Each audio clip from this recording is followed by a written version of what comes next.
আমি আলুর পরোটা বানাচ্ছি। আলুর পরোটা বানানোর জন্য 4টে আলু নিয়ে নিয়েছি। আলুগুলো সিদ্ধ করে নিচ্ছি, সিদ্ধ করে নিয়ে আপনাদের দেখাচ্ছি। আলুটা সিদ্ধ হচ্ছে, সিদ্ধ হতে হতে আমি আটাটা মেখে নিচ্ছি। আজকে আমি আটা দিয়েই আলু পরোটা বানাবো। আটা দিয়ে বানালে একটু হেলদি হবে। আটা নিয়ে নিয়েছি 500 গ্রাম, দিয়ে দিচ্ছি লবণ, পরিমাণ মতো লবণ দিয়ে দিলাম। জোয়ান নিয়েছি, হাতে ভালো করে ঘষে জোয়ানটা দিয়ে দেব। সাদা তেল, আপনারা ইচ্ছা করলে ঘিও দিতে পারেন, আমি তেলই দিলাম। এবার ভালোভাবে মাখিয়ে নেব। খুব ভালোভাবে ময়ানটা মাখিয়ে নিচ্ছি। খুব ভালোভাবে ময়ান করা হয়ে গেছে। এবার অল্প অল্প জল দিয়ে আটাটা মেখে নিচ্ছি। এইভাবে ঠেসে ঠেসে আটার ডোটা ভালোভাবে মেখে নেব। আটাটা মাখা হয়ে গেছে, একটা সফট ডো হয়ে গেছে দেখুন। এবার একটু তেল মাখিয়ে আধ ঘন্টার জন্য রেস্টে রেখে দিচ্ছি।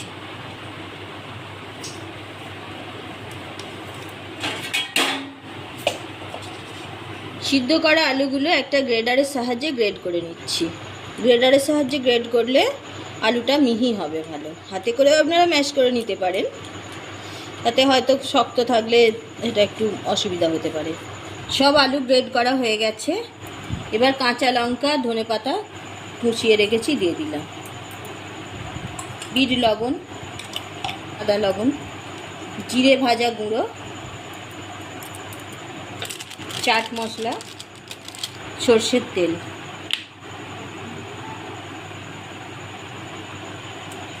এবার ভালোভাবে আলুটা মাখিয়ে নেব। আলুটা মাখানো হয়ে গেছে। আপনারা যদি লাল কালার করতে চান তাহলে কাশ্মীরি লঙ্কার গুঁড়ো একটু দিয়ে দিতে পারেন। আধ ঘন্টা হয়ে গেছে, আটাটা ভালোভাবে সেট হয়ে গেছে। লেচি কেটে নিচ্ছি। সবগুলো লেচি কাটা হয়ে গেছে।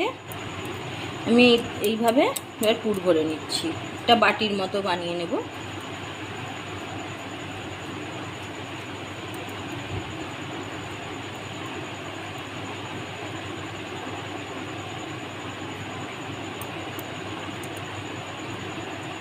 আলুর পুরটা দিয়ে দিচ্ছি।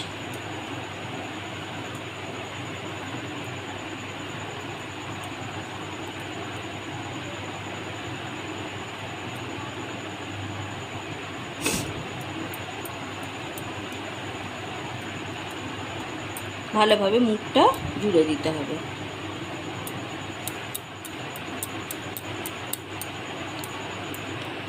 হাতে দিয়ে একটু চেপে দিলাম। এইভাবে সবগুলো বানিয়ে নিচ্ছি। সবগুলো পুর ভরা হয়ে গেছে। আমি বেলে নিচ্ছি, একটু আটার গুঁড়ো ছড়িয়ে দিয়েছি। এইভাবে বেলে নিচ্ছি। খুব বেশি চাপ দিয়ে বেলা যাবে না, হালকা হাতে বেলতে হবে।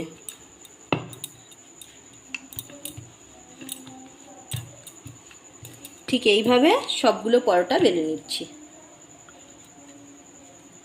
এরকম মোটা হবে। গ্যাস অন করে একটা কড়াই বসিয়ে দিয়েছি, গরম হয়ে গেছে। একটা পরোটা দিয়ে দিলাম। সেকে নিয়েছি, তেল দিয়ে দিচ্ছি।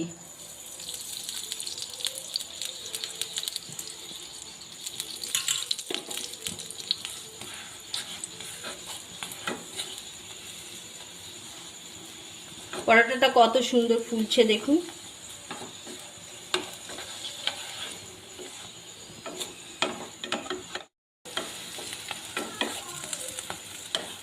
খুব সুন্দর ফুলছে।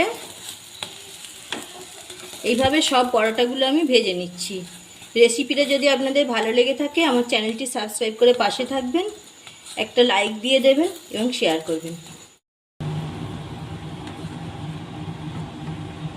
কত সুন্দর পরোটাগুলো ফুলছে। সব পরোটাগুলো আমার ভাজা হয়ে গেল।